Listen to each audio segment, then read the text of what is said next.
Hi everyone.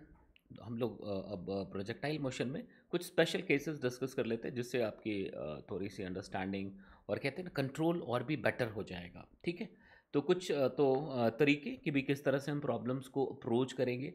And specially हम लोग बात कर रहे होंगे कोलिजन की कि भाई अगर हमारे प्रोजेक्टाइल के बीच रास्ते में अगर कोई वॉल आ जाए जहाँ पे कि कोलिजन हो, देन हम कैसे अप्रोच करेंगे क्वेश्चन को। ठीक है। तो वो सभी पॉइंट्स मैं अभी इस लेक्चर में आपको समझाऊंगा। ठीक है। बट बहुत ज़ीरो से शुरू करते हैं और एक सिंपल चीज़ मैं आपसे पूछता हूँ कि जैसे क्वेश्चन मतलब अप्रोच की बात है कि भाई मान लो एक क्वेश्चन इस तरह का आता है कि भाई आपने एक यू से पार्टिकल को प्रोजेक्ट कर दिया एट एन एंगल थीटा और कह रहा है कि भाई at any time T the velocity vector becomes perpendicular to initial vector। ठीक है।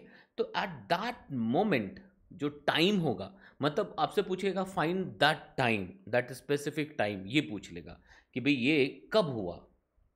We need to find that time at which the velocity vector becomes perpendicular to initial vector. तो देखो कई तरीके हैं। जो एक नॉर्मल तरीका है कि आप इसको देखोगे अच्छा ऐसा, तो फिर उस टाइम पे ये मान लो यहाँ पे पहुँचा होगा, है ना। तो यहाँ पे इसकी वेलोसिटी ऐसी हो गई होगी, तो हम कह सकते हैं कि अच्छा जी अभी ये इसके परपेंडिकुलर हो गया। ठीक है। तो जो सही तरीका है या स्टैंडर्ड जो तरीका है वो क्या होता है कि आप यहाँ से सोचते अच्छा जी, तो ये हमने 90 लिख दिया और ये v हो गया। ठीक है। फिर हम यहाँ पे टाइम t एज्यूम कर लेंगे, फिर इसका x कंपोनेंट तो वही रह जाएगा जो शुरू में था, y निकालेंगे, फिर इक्वेट करें, डॉट प्रोडक्ट लिखेंगे। ठीक है। लेकिन अगर हम इसको थोड़ा सा इम्प्रोवाइज करें, थोड़ा सोचे कि अगर मैंने इसी को एक्सिस एज्यूम कर लिया कि भाई इसी को हमने कह दिया कुछ भी जो मर्जी आप लिख दीजिए कि एक्स एक्सिस वाई एक्सिस, कि भाई हमने इसको एक्स एक्सिस लिख दिया और इसको वाई एज्यूम कर लिया। ठीक है। तो अब हमारे पास क्या है कि भाई अब यहाँ से देखो कि भाई अगर इसको हमने x लिखा है तो initial velocity along x axis बहुत क्लियरली विजिबल है। अगर हम x एक्सिस पे बात करें तो जो इनिशियल वेलोसिटी है वो कितना हो जाएगा u, क्योंकि उसी लाइन पे ही लिखा है जी हमने, है ना। और अगर if this angle is theta तो पक्के तौर पे ये भी थीटा होगा क्या। देखो ये थीटा है तो यहाँ से देखेंगे अगर ये एंगल थीटा है तो ये भी थीटा हो जाएगा, कहीं से कोई दिक्कत नहीं है। तो अगर मैं ए एक्स की बात करूँ so it is minus g sine theta. क्यों ऐसा लिखा, क्योंकि जी तो वर्टिकली डाउनवर्ड होगा और अगर जी वर्टिकली डाउनवर्ड है तो इसका जो एक्स कॉम्पोनेंट है, क्योंकि इसको एक्स एक्सिस लिखा है, तो समझ आई बात। अब देखो ये पता हो गया सर। अब अगर हम देखें तो at this moment velocity becomes perpendicular to x axis. It means कि वी एक्स जो है ये पक्के तौर पे ज़ीरो हो गया क्या। अगर हम बात करें तो जो velocity along x axis at that moment है वो पक्के तौर पे ज़ीरो हो गया। अब देखो ये तीन बहुत important information one dimensional motion के लिए आपके पास है। So now you have every right to use this formula v equals to u plus a t. We can use it, है ना।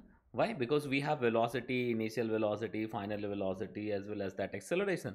तो हमें टाइम निकालना था तो हम इसका उपयोग कर लेंगे। अब यहाँ से देखो तो फटाफट रिजल्ट आ गया जो हम चाहते थे, तुरंत आ गया। ओके वी को ज़ीरो लिख दिया सर। ठीक है। और अगर हम यू एक्स की बात करें तो यू लिख दिया सर। ठीक है। माइनस जी टी, तो टाइम आ गया। तो इस तरह से आप इम्प्रोवाइज कर सकते हैं चीज़ों को आसान करने के लिए। ठीक है। अब हम लोग कोलिजन वाले की तरफ बढ़ते हैं कि कोलिजन के लिए रखना हो तो क्या हो जाएगा। ठीक है। तो अब देखो केस ऑफ कोलिजन, ये देखो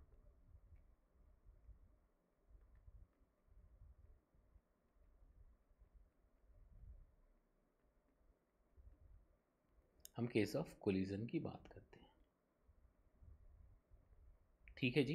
तो अगर केस ऑफ कोलिजन की बात करते हैं सबसे स्टैंडर्ड जो होता है मैं वही से उठा रहा हूँ। और यहाँ पे देखो हम लोग बात करेंगे सिर्फ इलास्टिक वाले की, क्योंकि आपको अभी ज़्यादा जानकारी नहीं होगी कोलिजन के बारे में।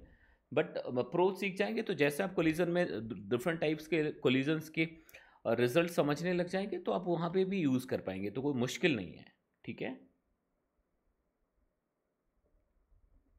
अब देखो, अब मान लीजिए ये एक्स एक्सिस है, ये वाई है और एक पार्टिकल को प्रोजेक्ट किया। ठीक है। तो सारे फंडे समझ लीजिए फिर शॉर्टकट समझ लेंगे, कोई दिक्कत नहीं है। ये यू है और थीटा एंगल से हमने फेंक दिया इसको। अब अगर आपने इसको थीटा से फेंक दिया हुआ है और ये वॉल है सर, एक वर्टिकल वॉल है यहाँ पे, मतलब बीच में ही पार्टिकल टकरा जाता है, ठीक है जी। ये अब देखिए कोलिजन के क्या क्या कॉन्सिक्वेंसेस हो सकते हैं वो सब कुछ हम लोग अभी समझ लेते हैं, ठीक है। अब देखो अगर आप यहाँ पे देखोगे तो वॉल के साथ कोलिजन होगा, तो कोलिजन के बारे में कुछ इन्फॉर्मेशन दी होती है, ठीक है। तो फॉर दैट कोलिजन हमारे पास क्या क्या इन्फॉर्मेशन है कि वो परफेक्टली इलास्टिक है,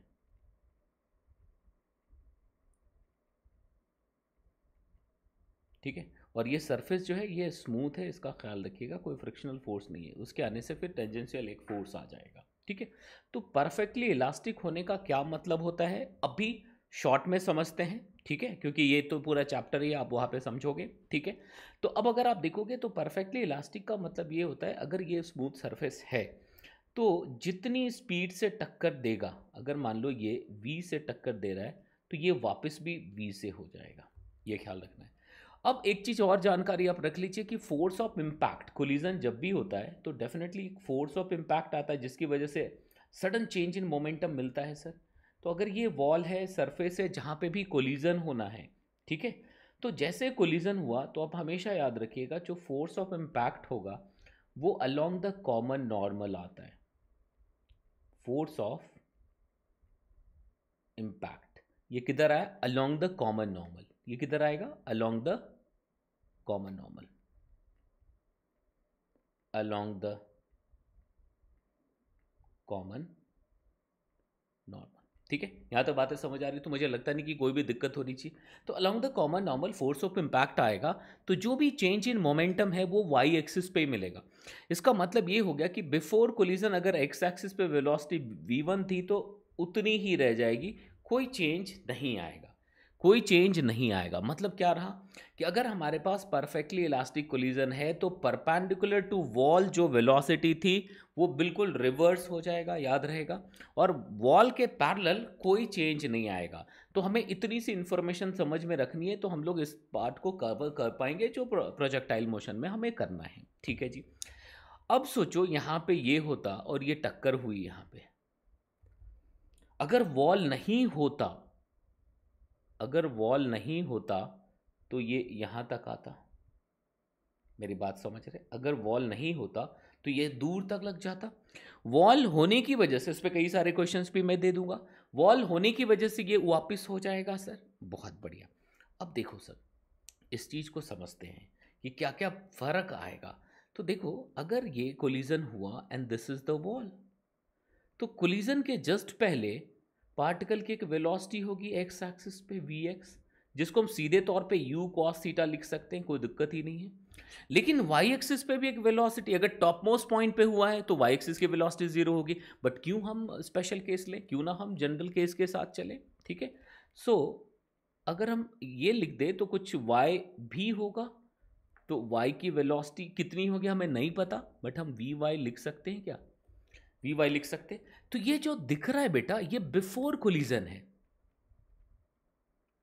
ये बिफोर कोलिजन है। जरा ध्यान से समझना आफ्टर कोलिजन क्या हो जाएगा, आफ्टर कोलिजन क्या हो जाएगा, अगर मैं इसी को कॉपी कर लूं,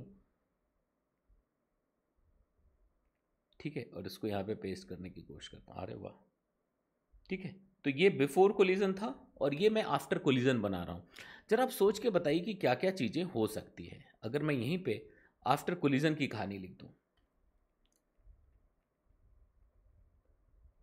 देन आप तुरंत कहेंगे कि सर वाई पे कोई फर्क नहीं आएगा, सिर्फ ये जो एक्स वाली चीज है ना ये पलट जाएगी।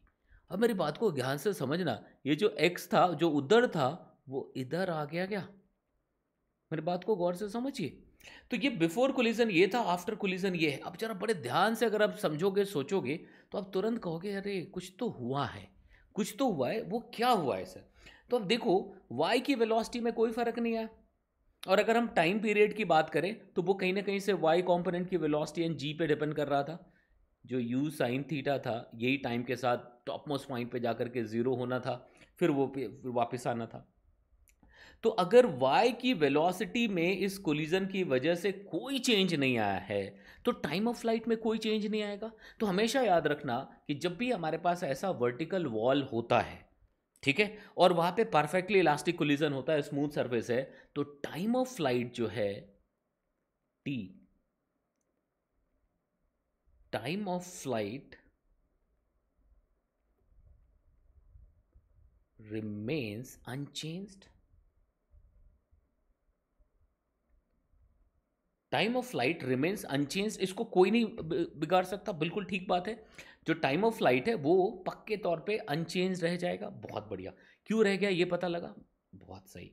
अब जरा सा सोचो, फिर से सोचो, मैं एक एक पॉइंट समझाता जा रहा हूँ आपको कि भाई आपने पार्टिकल फेंका था यहाँ से यू से, और ये यहीं पहुँचा था अभी, और आपको दीवार मिल गया भाई, है ना, ये यहीं पहुँचा था और दीवार मिल गया, ठीक है। तो दीवार मिल गया, इसको मैं इस तरह से समझा देता हूँ कि भाई पूरा ग्राफ जैसा, मतलब फोटो बना के, ताकि आपको कोई दिक्कत ना रहे, ठीक है। अब देखो जी, हाँ ये देखो, ये प्रोजेक्टाइल होता, पूरा प्रोजेक्टाइल होता अगर वॉल नहीं होता। वॉल के होने से क्या हो गया बेटा, ये यहीं पे खेल बिगड़ गया, ठीक है। ये देखो यहीं पे आ गए। अब यू से आपने फेंका है इसको, और ये थीटा एंगल है, देखना ध्यान से समझते जाइएगा चीज़ों को। तो अगर ये वॉल नहीं होता तो ये पूरा यहां तक पहुंचता, बहुत बढ़िया। अब जरा सा सोचो सर, देखना यहां पे जो वेलोसिटी है ड्यू टू कोलिजन वो पलट गई भाई, जो यू कॉसिटा उधर होना था वो इधर आ गया, बट वाई की वेलोसिटी में कोई फर्क नहीं आया, कि भाई अगर यू ये वी वाई था तो कोलिजन के बाद भी वी वाई रह जाएगा। तो जो इधर बनना था, क्योंकि अगर वॉल नहीं होता तो मैं डॉटेड से दिखा दूं, यू कॉस थीटा इधर होता, जिसकी वजह से ये डिस्प्लेसमेंट होता। इस पे बड़े अच्छे दो तीन सवाल हैं जो मैं दे दूंगा, एसबीटी से है। तो अगर ये होता, थोड़ा ये कुछ ज़्यादा होशियारी में ये हो गया, इसको मैं सीधा लिख देता हूँ ताकि दिखे, डॉट डॉट से पता लगे कि ये होता। If there were no wall, तब क्या होता, there would have this type of velocity. यहाँ तक बात समझ आ रही है, कोई दिक्कत है किसी को? तो ये x1 होता जी। अब थोड़ा सा कॉमन सेंस यूज़ करिए, कॉमन सेंस यूज़ करिए, और वो यूज़ करने के लिए इसको थोड़ा उधर ले जाते हैं हम। दिख रहा है, दिख रहा है, दिख रहा है, दिख रहा है, बिल्कुल ठीक दिख रहा है, बहुत बढ़िया। अब अगर यहाँ पे सब कुछ है, सब कुछ है, और यहाँ पे देखो, तो ये वेलोसिटी इधर थी और इधर थी तो ऐसा होता, लेकिन ये पलट गया, तो ये जो डॉटेड लाइन से क्या इसी का मिरर इमेज यहां नहीं आ जाएगा?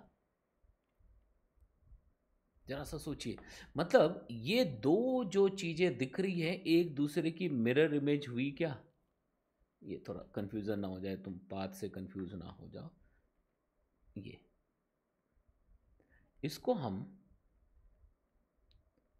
Mirror image to each other लिख सकते क्या, कि अगर वॉल नहीं होता तो जैसा बनता वैसा ही, लेकिन ये कब होगा ये ख्याल रखिएगा, ये तभी होगा जब ये वर्टिकल वॉल होगा, परफेक्टली इलास्टिक कोलिजन को E1 लिखते हैं, और स्मूथ वॉल होगा। अगर रफ वॉल है तब भी टेंजेंशियल फोर्स आ जाएगा, इनफैक्ट इम्पल्स आ जाएगा, जो वाई कंपोनेंट की वेलोसिटी को भी चेंज कर देगा। बात समझ आ रही, कोई दिक्कत होनी नहीं चाहिए। तो अब अगर ये जो x1 होना था वो इधर x1 आ जाएगा क्या? बात समझ आई? अब इसको जब सॉल्व करने जाएंगे तो क्या क्या इक्वेशंस लिख सकते हैं हम लोग, वो मैं समझा देता हूं। तो देखो, वॉल कितनी दूर पे होगा ये तो क्वेश्चन में गिवन होगा, तभी तो क्वेश्चन बनेगा। तो वॉल कितनी दूर पे है, तो x नॉट डिस्टेंस पे है, तो सबसे पहले आप क्या लिख दोगे कि भाई x not must be equal to u cos theta into T1। T1 क्या हो गया बेटा, टाइम ऑफ कोलिजन हो गया, मतलब T1 टाइम पे यहां पे आया वो। बिल्कुल बात समझ आ रही है, कोई दिक्कत होनी नहीं चाहिए। तो अगर आपसे ये पूछा जाता है कि वॉल पे टक्कर कहाँ होगी, भाई इस तरह का सवाल आ सकता कि वॉल पे टक्कर कहाँ पे होगी, तो आप वो y निकाल सकते हो। कैसे? Initial velocity along y is given u sine theta, time हम निकाल चुके हैं T1 माइनस हाफ जी T1 स्क्वेयर। यहाँ तक बात समझ आ रही है? कहाँ पे टक्कर हुआ, अगर ये पूछा होता तो लिख सकते हैं। अब देखो टाइम ऑफ फ्लाइट अनचेंज रह जाएगा, तो मैं उसको डायरेक्ट फॉर्मूले पे लिख दूं, 2u साइन थीटा अपॉन जी। 2u साइन थीटा अपॉन जी बिल्कुल लिख सकते हैं सर, मुझे लगता नहीं कोई दिक्कत होनी चाहिए। अब देखो बेटा, ये जो x1 है, ये जो x1 है, इसको डायरेक्टली लिख सकते हो तुम। ये पूरा रेंज होता बेटा, ये यहाँ से यहाँ तक पूरा रेंज होता, स्टैंडर्ड रेंज जिसको कह सकते हैं हम लोग, ठीक है जी। तो जो पूरा रेंज होता, तो उसी रेंज से हम इस लेंथ को r माइनस एक्स नॉट लिख सकते क्या, since x not is given, लिख सकते हैं। तो अब देखो, अगर हम यहाँ से x1 की बात करें, it can be written as u square sine 2 theta upon g minus x not, ऐसे भी निकाल सकते हैं। अगर कुछ अलग अननोन हो, कुछ अलग चीज़ें एक्सपेक्ट कर रहे हो क्वेश्चन वाले आपसे, तो और क्या लिख सकते हैं बेटा, हम x1 को बचा हुआ टाइम t1 तक तो यहाँ खप गया, तो टोटल टाइम कितना था t, तो माइनस t1 इतना टाइम रह गया, इनटू एक्स एक्सिस की velocity which is u cos theta. देखो बेटा, यहाँ से भी वही रिजल्ट आएगा, मेरी बात समझ पा रहे हैं, यहाँ तो बात समझ आ रही है। मे भी आपसे एवरेज वेलोसिटी पूछ ली जाए, ठीक है, तो एवरेज वेलोसिटी पूछ ली जाए, तो देखो ये डिस्प्लेसमेंट फाइनल होगा, ये फाइनल होगा। तो अगर आपसे एवरेज वेलोसिटी इसमें पूछ ली जाती है,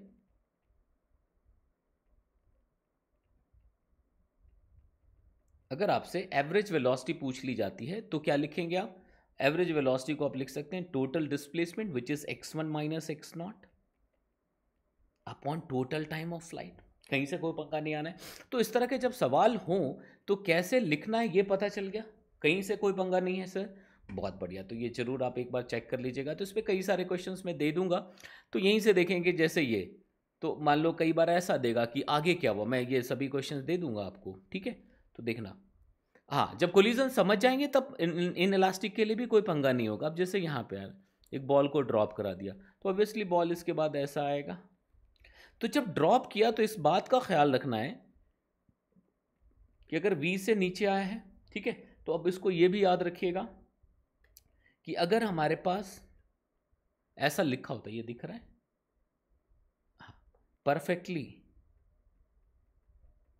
परफेक्टली इलास्टिक कोलिजन, अगर परफेक्टली इलास्टिक कोलिजन लिखा होता है मतलब E1 होता है, ठीक है। तो ऐसे केसेस में जब किसी एंगल पे कुछ हो रहा हो, एंड साथ में स्मूथ सरफेस भी लिखा हो,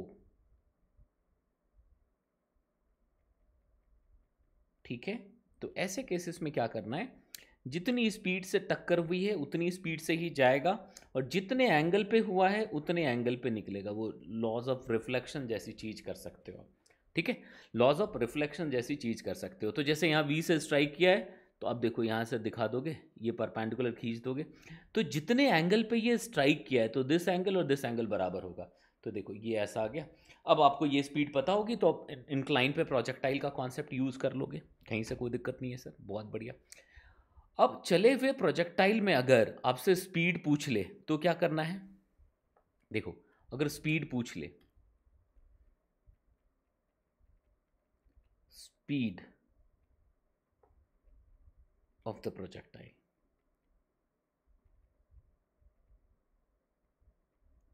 ठीक है, तो स्पीड ऑफ द प्रोजेक्टाइल अगर हम लिखते हैं तो देखो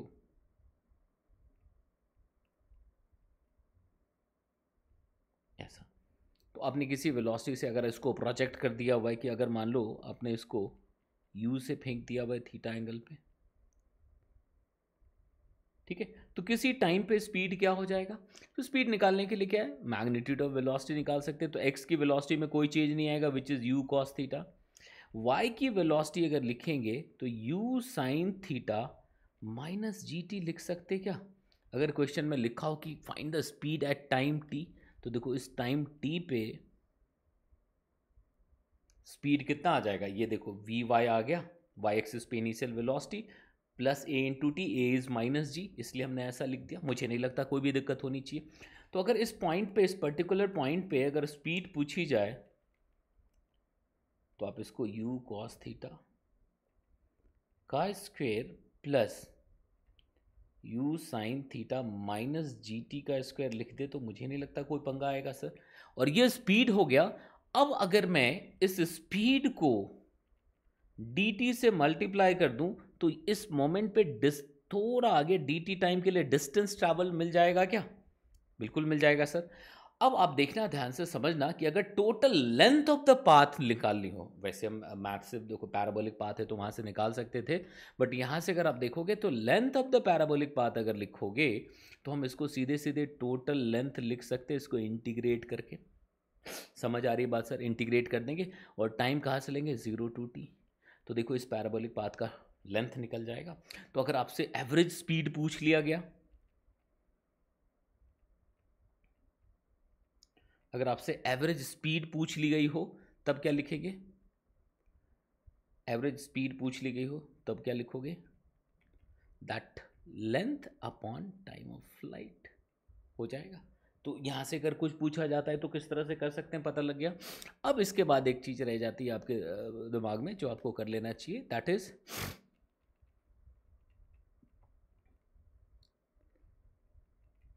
इक्वेशन ऑफ ट्रेजेक्टरी। ठीक है, तो अगर इक्वेशन ऑफ ट्रेजेक्टरी की बात करते हैं वो क्या होता है? अब देखो जैसे आप स्ट्रेट लाइन लिखते हो y equals to M X plus C, या सर्कल लिखते हैं X square plus Y square equals to R square, तो इसमें क्या होता है कि आप x और y को बेसिकली रिलेट कर रहे होते हैं। आप क्या करते हैं? x और y को रिलेट कर रहे होते हैं। ठीक है, तो अगर x और y को रिलेट करना है, देखो यहाँ तक बातें समझ आ रही है, तो कैसे यहाँ पे करें? मतलब हमारे पास तो हर समय टाइम रहता है बीच में, तो टाइम को एलिमिनेट कर दें तो काम हो जाएगा क्या? टाइम को अगर एलिमिनेट कर दे तो काम हो जाएगा। तो देखो अगर हमने इसको y लिख दिया और इसको x लिख दिया सर, ठीक है, और एक पार्टिकल को आपने प्रोजेक्ट कर दिया हुआ है थीटा एंगल पे, ठीक है, तो किसी टाइम t पे अगर हम देखें तो डेफिनेटली कुछ x या y रहेगा, x और y, मतलब x एंड y, ये x हो गया और इसको y लिख सकते हैं कि this is the instantaneous position, और इंस्टेंटेनियस पोजीशन पे y और x है, तो ये इंस्टेंटेनियस पोजीशन टाइम t पे है। तो अगर मैं x एक्सिस पे आ जाऊं, अगर मैं आपसे कह दूं कि भाई x एक्सिस पे आ जाओ, तो तुम x को लिख सकते हो क्या? u cos theta into time y, because acceleration along x axis is 0। ठीक है, वो हम बात कर चुके हैं कई बार। तो अगर यहीं से मैं y पे लिख दूं तो क्या लिखोगे सर? अगर मैं कहूँ कि नहीं नहीं जी वाई एक्सिस पे लिखिए, वाई एक्सिस पे क्या लिख सकते हैं आप? तो वाई एक्सिस पे आप ये लिख सकते हैं कि y equals to u sine theta t minus half g t square. क्यों बंधु? क्योंकि initial velocity along y axis was u sine theta, और जो एक्सेलरेशन लग रहा था वो डाउनवर्ड डायरेक्शन में था, इसलिए माइनस जी लिख दिया टाइम। अब इक्वेशन ऑफ ट्रेजेक्ट्री मतलब हमें क्या करना है? एक्स और वाई को रिलेट करना है। इट मीन्स कि हमें टाइम को भगाना है, तो टाइम को एलिमिनेट कर दो ना। तो यहां से टाइम निकल आया क्या? X upon u cos theta, x upon u cos theta. अब देखो यहां से देखोगे तो this y can be written as u sine theta, अब दिखना बंद होगा, अच्छा, u साइन थीटा, t के प्लेस पे क्या रख दोगे? x upon u cos theta minus half g t square, t के प्लेस पे क्या रखोगे? x upon u cos theta का स्क्वायर। लिख सकते हैं सर? बहुत बढ़िया। अब यहां से लिख दीजिए बॉस।